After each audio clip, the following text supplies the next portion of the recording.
Apocalipse segundo Pietro Baldi, agora numa versão bem mais detalhada.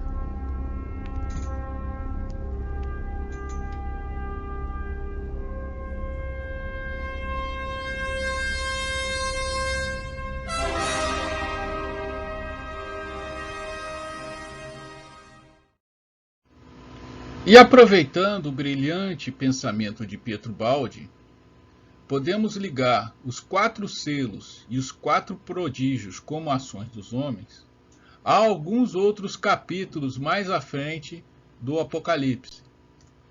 Por exemplo, a besta de 7 cabeças e a prostituta.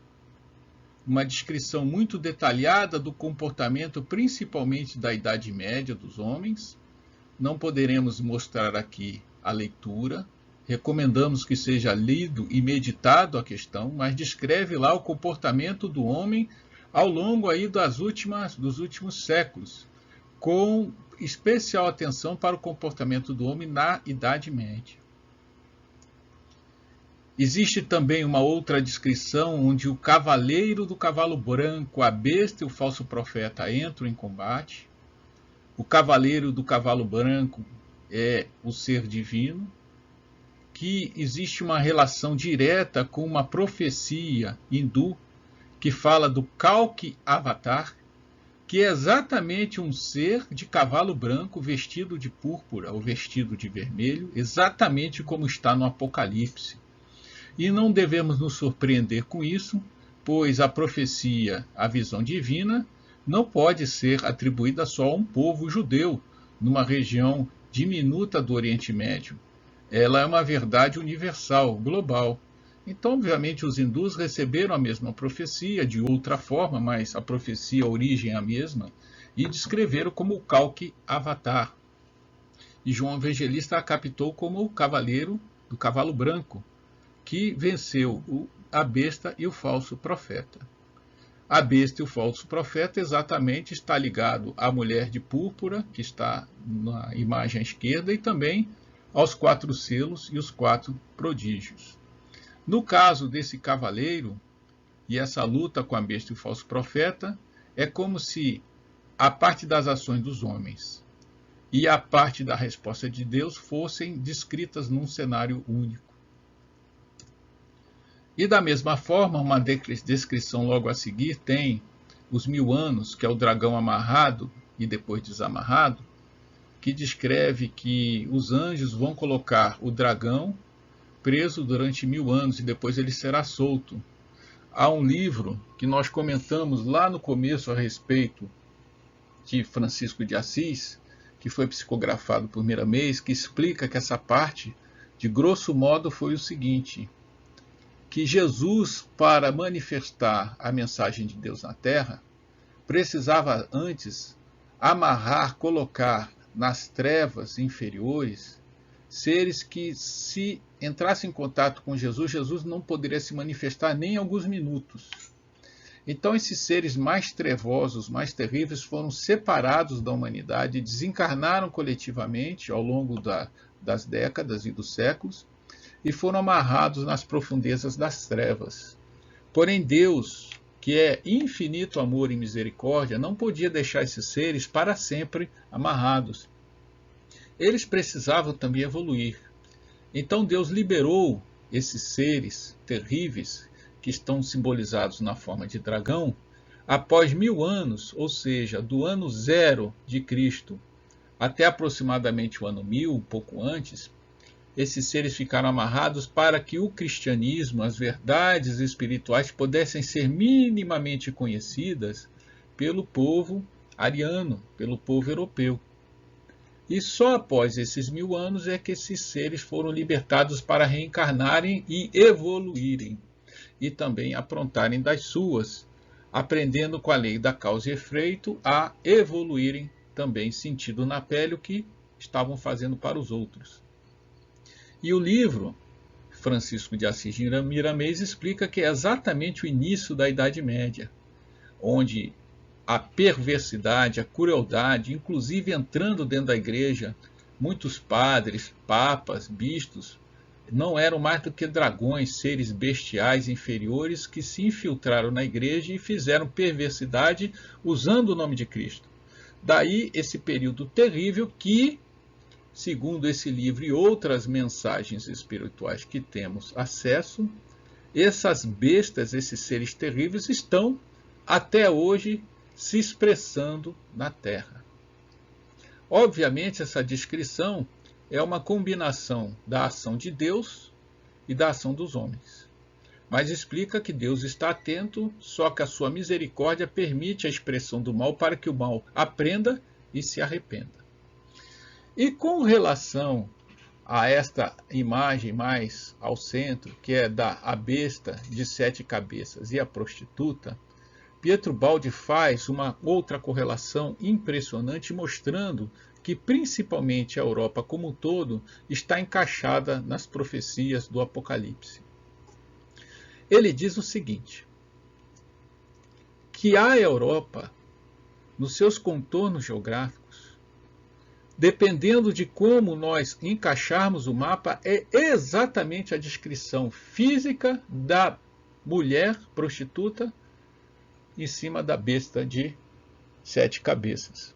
Vamos tentar fazer essa correlação agora, inclusive com a cabeça e a coroa sendo, respectivamente, a Espanha e Portugal. Vamos ver, vamos prestar atenção. O mapa vai girar e vai tentar se encaixar lá em cima. Olha, vamos ver. Lentamente, observe. Lá vai estar. Obviamente estamos vendo só o mapa, vamos tentar dar uma clareada, transformar em transparente para a gente perceber. Olha só, lentamente nós vamos vendo o rosto da senhora. Acreditamos que seja possível observar a taça ali na área da Sicília, o braço sendo a Itália, etc. Vamos voltar mais uma vez o mapa e tomaremos a senhora no fundo agora, para verem como é impressionante. Realmente é uma senhora sentada, todo o resto da Rússia sendo a besta, e a Europa toda, sem haver uma intencionalidade, mas a própria geografia e a própria distribuição política dos homens expressaram uma profecia de forma inequívoca.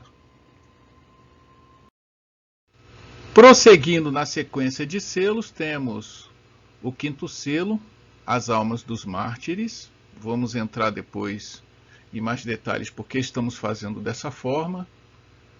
O 6º selo, o grande terremoto, aqui já é mais a resposta de Deus do que as ações dos homens, mas precisamos colocar para que possamos entender o contexto geral que João Evangelista descreveu a cena.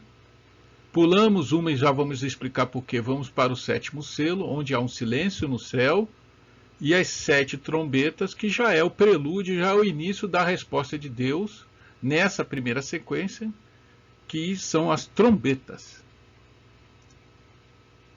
Voltando ao 5º selo, as almas dos mártires, podemos relacioná-la diretamente ao 4º prodígio, o Cordeiro e os 144.000, onde as pessoas encarnadas e desencarnadas, que ao longo de séculos e milênios sofreram as barbaridades nas mãos das bestas e dos dragões, reúnem-se em súplica em volta do Senhor, pedindo a sua misericórdia e a sua justiça, e o Cordeiro os consola. Este evento pode ser relacionado diretamente aos 144.000 que aparecem entre o terremoto no 6º selo e o 7º selo, que são o início das trombetas, provando mais uma vez que os dois eventos, tanto a sequência de selos como a sequência de prodígios, tratam do mesmo evento, do mesmo acontecimento, de ângulos diferentes. Vamos em frente. E a partir daí, chegamos ao fim das ações dos homens, explicado de forma geral, e passaremos para a resposta de Deus. Então, temos a segunda parte, ações dos homens e resposta de Deus, e mais especificamente, a segunda fase, resposta de Deus, começa agora. Essa segunda fase é o motivo pelo qual as pessoas têm muito medo do termo Apocalipse, relacionando Apocalipse com o fim do mundo. Nada mais injusto. Porque, na verdade, podemos entender essa fase como uma pessoa que mora numa casa que está num estado terrível. Teto caindo, parede também toda arrebentada, cheia de cupim, cheia de infiltração para todo lado. E que chega alguém falando, nós vamos fazer uma reforma. E nessa reforma tem uma fase inevitável, que é a desconstrução. O teto vai ter que ser arrancado, as paredes derrubadas, o piso vai ter que ser revirado todinho para ser colocado novo, etc. Quem chegar na casa e ver essa desconstrução, a destruição toda, vai ficar apavorado, vai dizer, a casa do meu vizinho está sendo arrebentada, estão destruindo a casa do meu colega. Não, pelo contrário. Quem vê o projeto, olhar o engenheiro do lado com o projeto na mão, vai entender, vai sorrir, falar, nossa, que maravilha, vai estar numa casa nova, vai estar numa casa renovada, vai dar habitabilidade à pessoa que está morando lá dentro. É assim que deve ser interpretado. Ou seja, não olhar pontualmente este evento, mas olhar o evento como um todo. Até como reforço à ideia, temos que lembrar que a Terra já sofreu vários cataclismos ao longo dos seus 4,5 bilhões de anos. E a cada evento deste impressionante, a vida que quase é destruída nesses eventos, ela volta numa etapa mais evoluída, mais bela, dando mais, vamos dizer, beleza ao que já existe no mundo. Graças a esses eventos, a Terra tem a beleza e a evolução que tem hoje. Temos que entender isso como uma limpeza de coisas que estão atrapalhando ou já não servem mais para o novo passo da humanidade. E sem esses eventos, nós aqui acreditamos, e os videntes de uma forma geral, que têm reforçado ideias que coincidem com a mensagem de João Evangelista, dizem o seguinte: sem esses eventos, o reino de Deus não tem como se estabelecer na Terra. E o projeto desse engenheiro divino é exatamente que o Evangelho seja vivido entre as pessoas no dia a dia. O reino de Deus tem que chegar na nova civilização do terceiro milênio. E a única maneira de fazer isso é, primeiro, mudar todo o perfil da civilização, arrancando os maus pela raiz da Terra, e fazer também o planeta ficar com a habitabilidade, com o espaço necessário, com o ar também higienizado, inclusive espiritualmente, para essa nova civilização. Então, dito isso, repetimos, não precisamos, não devemos ver o evento de forma pontual, e sim dentro do contexto geral do projeto de renovação da humanidade para a nova era. Sexto selo, o grande terremoto, é apenas o título, porque, na verdade, João Evangelista descreve que, além de um grande terremoto que fará abalar os alicerces do planeta, o Sol vai ficar escuro como saco de silício, a Lua vai ficar vermelha como sangue, as estrelas cairão do céu como fogo sobre a terra, e assim por diante. Essa descrição coincide demais com vários profetas e espíritos que avisam que eventos semelhantes realmente deverá acontecer. Temos aí o profeta Isaías, o próprio Nostradamus, o espírito de Ramatiz no livro Mensagem do Astral, Edgar Cayce, que é o famoso profeta adormecido. Há uma freira muito famosa que foi estigmatizada, tem as chagas do Cristo no corpo, que recebeu de Nossa Senhora os 3 dias da escuridão. Essa senhora é impressionante, ela passou 5 anos só comendo hóstia, ela levitava durante as suas orações, etc. Vale a pena pesquisar no YouTube e na internet. E ela coincide, ela fala exatamente muito parecido com essa descrição de João Evangelista. Se tudo isso é simbólico ou não, depende de cada um interpretar. Nós, desse lado, Pietro Baldi também, e muitos profetas dos quais nós demos exemplo agora, acreditamos todos que deverá acontecer muito próximo dessa descrição. Obviamente, o espírito de Ramatiz fala bastante sobre isso. Se o homem se arrepender, se ele tomar uma decisão positiva, pode ser que nada disso, como essa descrição que nós estamos vendo agora e as outras que veremos depois, aconteça. Deus pode dar uma trégua, um intervalo, ou então simplesmente tirar essa parte do Apocalipse do destino da humanidade. Apesar de nós entendermos que, ao contrário, o homem está totalmente indiferente às mensagens desse livro profético, que não foi colocado à toa como aviso aos homens. Então, vamos em frente. Sétimo selo, silêncio no céu, as 7 trombetas. No silêncio do céu, João Evangelista fala de um silêncio de meia hora, que Pietro Baldi comenta como possivelmente algo em torno de 50 anos, de intervalo sem mensagens, aproximadamente de 1950 a 2000.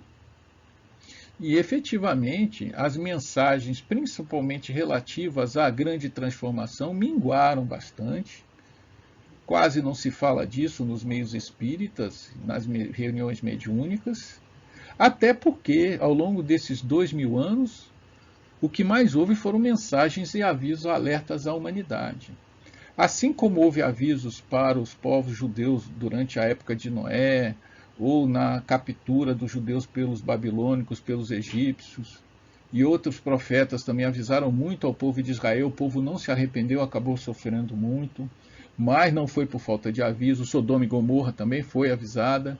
Aqui nesse evento temos uma quantidade ainda muito maior de avisos ao longo da história, e o homem teima em não se arrepender. E o silêncio é necessário como preparativo para os anjos lançarem as 7 trombetas, que é a resposta de Deus. Esta descrição guarda relação direta com os 7 anjos e as 7 taças. Na sequência à direita que temos comentado a respeito dos 7 prodígios. Então, assim como os 7 selos estão para os 7 prodígios, as 7 trombetas, que é a resposta de Deus, estão para as 7 taças. São apenas formas diferentes de descrever o mesmo evento. E como a mensagem de João Evangelista não é linear, como já comentamos, naquela imagem do diamante, seguindo para o 5º prodígio, temos os 3 anjos atuando na queda da Babilônia. Babilônia, claro, só pode ser essa civilização toda globalizada, multicultural, mas também cheia de erros e pecados ao longo da sua história. Ao 6º prodígio, onde as foices e a colheita da terra, ou seja, a terra é ceifada, e há a separação do joio e do trigo, dos bons e dos maus. Cabalmente profetizado, inclusive, pelo próprio Jesus em Mateus 24 e 25. E o 7º prodígio é o mar de vidro, onde é descrita uma cena de um belíssimo mar de vidro, onde os anjos louvam o sucesso do projeto do Senhor. Nesta sequência, guarda-se uma relação direta da queda da Babilônia, dita no 5º prodígio, e uma outra descrição da queda da Babilônia lá no capítulo 18, mais à frente, comprovando que está se falando sempre da mesma coisa de formas diferentes, e não podemos deixar de comentar que todas essas sequências abaixo também, obviamente, são outras formas de interpretação da imagem multidimensional que João Evangelista teve do futuro. Então, na sequência, seguindo novamente as ações dos homens pelos selos, temos as trombetas. Primeira trombeta, fogo sobre a terra. Segunda trombeta, fogo sobre o mar. Terceira, fogo sobre os rios e fontes. Quarta trombeta, feridos o sol e os céus. A interpretação são das mais variadas. É difícil nós entrarmos em detalhes, até porque o detalhe é perigoso, a respeito do que seriam tudo isso, mas é possível que seja algum evento celeste, na sequência de meteoros, asteroides, talvez o próprio homem como um agente da sua autodestruição também com bombas atômicas, mas algo de forma global, forte e muito ligado a fogo, aparentemente está sendo descrito. Há os que falam de um planeta se aproximando, chama até de Nibiru, o Astro X, o Chico Xavier chama de planeta Chupão, que possa ser o agente ativador de todos esses eventos, mas parece que a Terra vai ficar abrasada de uma certa forma. E para comprovar que João Evangelista fez questão ou realmente estava falando disso, na sequência dos prodígios, temos a primeira taça que fala exatamente de fogo sobre a terra. Observem a correlação perfeita. Segunda trombeta, fogo sobre o mar. Olha só, terceira, fogo sobre rios e fontes. E de uma forma diferente, na quarta taça fala o sol queima os homens. Exatamente a mesma coisa. Comprovando a relação trombetas com taças. Até, se pode ver que até a forma, né? A trombeta não deixa de ser uma taça, né, voltado para cima com algumas modificações. Taça e trombeta têm formas semelhantes.